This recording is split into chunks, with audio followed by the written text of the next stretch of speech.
If you have a sales page that isn't making you any money, it can be difficult to diagnose the problem because the problem isn't always the actual page. In this video, I'm breaking down the step-by-step process you need to follow to diagnose and fix a broken sales page so you can start making more sales on autopilot. Hi, I'm Nikki Trailer, and I help coaches and course creators and digital product owners make more money from their products and programs by selling more and retaining more customers. Stay tuned so you have the exact steps that you need to fix your sales page and start making more sales on autopilot. The first thing you need to look at is the number of people seeing the page and the number of people buying. What is your conversion rate? This is the percentage of people who land on the page and buy your offer. A conversion rate between 1 to 3% is typically considered average or acceptable. Anything below 2% can definitely be improved, and anything above 5% is good. The higher your conversion rate, the easier it'll be to make good money when you increase traffic to your page. So now you know what a good conversion rate looks like. How do you compare? If your conversion rate is average or even good, but you're not making enough sales, you know that you need to increase the traffic to the page or the number of people who are seeing it. Start sending more perfect fit people there and you'll see your sales increase naturally. If your conversion rate is low, however, that's when you need to dive deeper to figure out what's causing the problem. It's generally one of these three things. 1, the wrong people are seeing the page. 2, the offer isn't what your audience want or need. Or 3, your copy or messaging isn't landing. And don't worry, I'm going to show you how to figure out what your problem is and how to fix it. The first thing I suggest doing is adding some heat mapping software onto your sales page. This can give you so many insights by tracking when people are exiting the page, where they scroll to, which sections keep their attention the longest, how long they stay on the page, and how they behave on the page. This can help you understand if your messaging is off or the price isn't working or if the offer or something else is putting them off. If you don't have a high number of people seeing your page, it can take a while to get good data from this, so set it up ASAP and then just keep checking in regularly. Check out tools like Crazy Egg or Hotjar. At the time of recording, Hotjar has a free plan. That's my recommendation if you're budget conscious. It's so simple to install. You just need to add a snippet of HTML to your page and then wait for the insights to start rolling in. So what should you be looking out for once you have this installed and you start getting that data? Areas that cause people to leave the page are a good place to start. You'll often see this at the very top of the page and by the pricing section, but it can occur at other points in the page, especially if you have like muddy messaging or anything that's not clear. Other things to look out for are people exiting really quickly.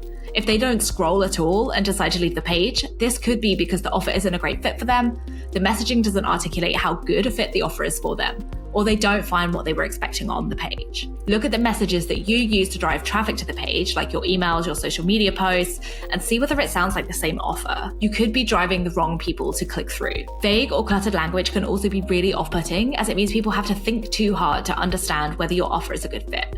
The last thing you want to do is make your readers think too much, otherwise they are not going to pay attention. The top of your sales page should do 2 things. Number 1, it should grab the attention of your ideal customer. And number 2, it should keep your ideal customer on the page so that they want to read more. That's the only things it needs to do. Any copy should be clear versus clever or fluffy, so it can do both of those things with ease.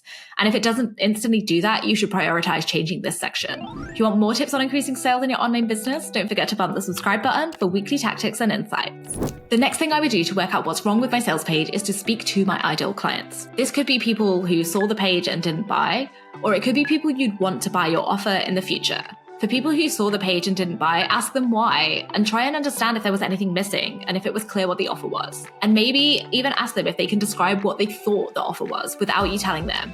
That can help you see whether the page was clear or not based on their answers. If they tell you why they didn't buy, pay attention to anything like it was too expensive or I wasn't sure what I was getting. And be sure to ask follow-up questions so you can figure out if they didn't understand the value of the offer.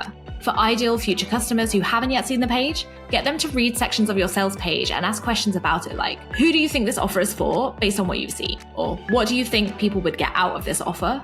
And does this sound like something that would help you with X, the thing you're trying to help them with? And other questions that give you insight into what information might be missing or confusing people. You don't have to wait until you have enough insights from the heat maps to start actioning this process. Install your heat maps, start interviewing your ideal customers, and then go back and check the data from your heat maps. You can then analyze everything together and look for patterns. Anything that comes up repeatedly in either exercise could be a barrier to people buying your offer. If it turns out the bulk of your page needs throwing in the trash, you can go ahead and make some drastic changes. But if there are just a few key things that seem to be causing problems and stopping people from buying, You could test it by making one change at a time and monitoring your heat maps and conversion rates. So, for example, if you identify your pricing as a key area that's putting people off, you can experiment with a new payment plan before changing anything else on the page. This will help you see what's working and what could still be improved. Think of your marketing as a scientific experiment.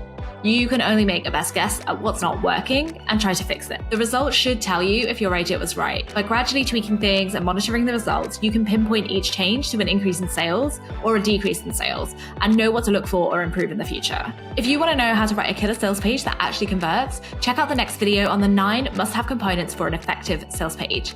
Don't forget to like this video and subscribe to the channel for more sales and launch strategies that you can apply in your business. I'll see you next week.